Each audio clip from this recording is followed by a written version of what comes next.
Bom, turma, boa tarde. Como eu prometi a vocês, vou complementar aqui o que ele ficou faltando da nossa última aula sobre Gilberto Freire. Basicamente, eu quero ler mais alguns trechos do capítulo 4, né? Para a gente perceber todas as ambivalências da obra quando trata da questão da influência negra em nossa sociedade. Bom, vamos para o nosso primeiro trecho.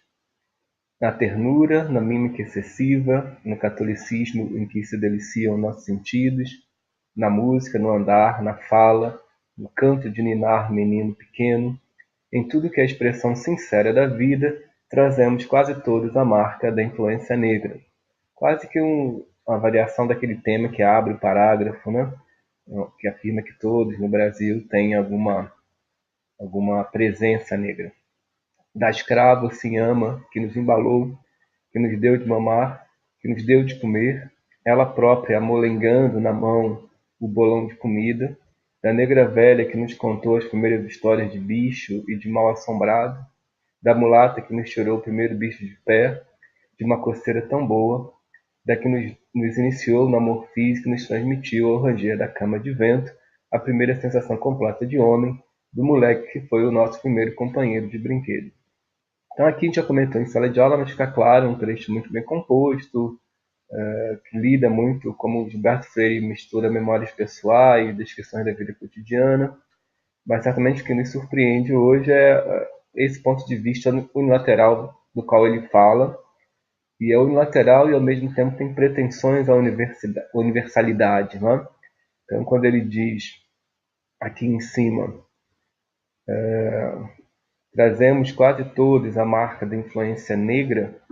Obviamente, esse quase todos que ele está se referindo, e os exemplos que ele dá logo a seguir são os exemplos do homem branco das classes dirigentes. Não é? Então, é a perspectiva de alguém que teve mama de leite, de alguém que cresceu numa propriedade.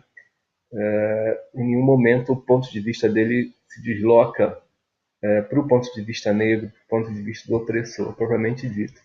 O que não significa dizer que ele não constrói algum tipo de empatia com esses grupos. Não é? Isso é uma outra coisa. A seguinte, mais adiante, ele fala, né, novamente trazendo esse tema do sul dos Estados Unidos. É verdade que as condições sociais do desenvolvimento do menino nos antigos engenhos de açúcar do Brasil, como nas plantações antebellum, quer dizer, antes da Guerra de Secessão, da Virgínia e das Carolinas, e o menino sempre rodeado de negra ou mulata fácil, talvez expliquem por si sós aquela predileção. Está se referindo aqui à predileção desses homens brancos por mulatas, por mulheres negras ou miscigenadas. Conhece-se casos no Brasil não só de predileção, mas de exclusivismo. Homens brancos que só gozam com negra.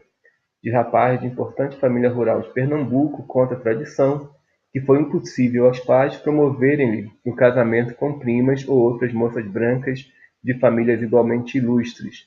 Só queria saber de molecas. Outro caso referiu-nos Raoul Dunlop, de um jovem de conhecida família escravocrata do Sul. Este, para excitar-se diante da noiva branca, precisou, nas primeiras noites de casado, de levar para a alcova a camisa úmida de suor, impregnada de budum da escrava negra, sua amante. Casos de exclusivismo ou fixação, mórbidos, portanto, mas através dos quais se sente a sombra do escravo negro sobre a vida sexual e de família do brasileiro. Então, nós já nos referimos a isso, né? Além dessa linguagem hoje que nos parece violenta, mas certamente na época poderia ser recebida de outra forma. Tem que lembrar a presença dessas mulheres negras e das relações sexuais, como ela tem sido caracterizada na tradição do pensamento brasileiro e na literatura desde o final do século XIX. Tem lido recentemente, por exemplo, os contos do Arthur Azevedo, enfim, de outros literados contemporâneos, mas particularmente do Arthur Azevedo. Essa presença da mulata já está absolutamente consolidada nessa relação entre da expansão da sexualidade masculina branca. Então, você é casado e você tem amantes negras, mulatas espalhados pela cidade, pelos subúrbios, um tema que depois vai ser reelaborado em diversos momentos da nossa tradição literária. Não nos interessa, senão indiretamente nesse ensaio, a importância do negro na vida estética, muito menos no puro progresso econômico do Brasil. Devemos, entretanto, recordar que foi imensa, no litoral agrário muito maior, ao nosso ver, que a do indígena, maior em certo sentido, que a do português. E aí é um tema bem ainda no início desse capítulo, e que mostra em que medida também Casa Grande Senzala ainda imagina essas raças, mesmo que agora culturalmente definidas, né? Ou essas etnias, dentro de uma estrutura comparativa onde você teria ainda raças ou etnias superiores e raças ou etnias inferiores. Então, aqui é ele comparando os indígenas, os nativos brasileiros, com os negros.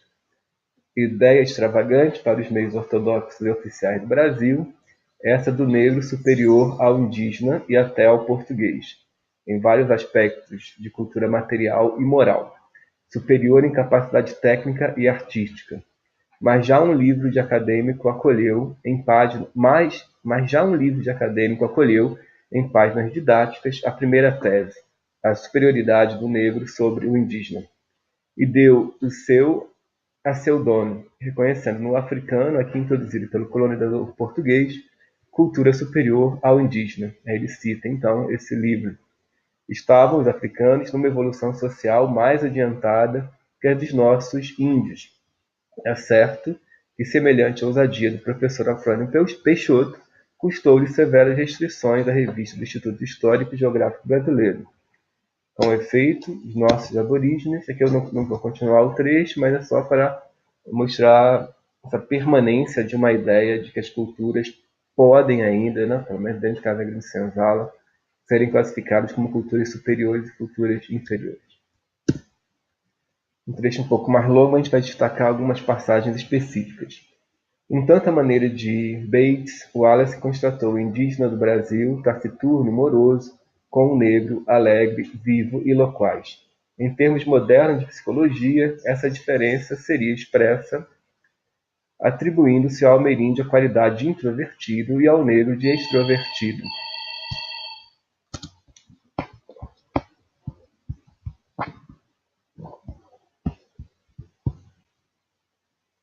Eu vou interromper e já retorno.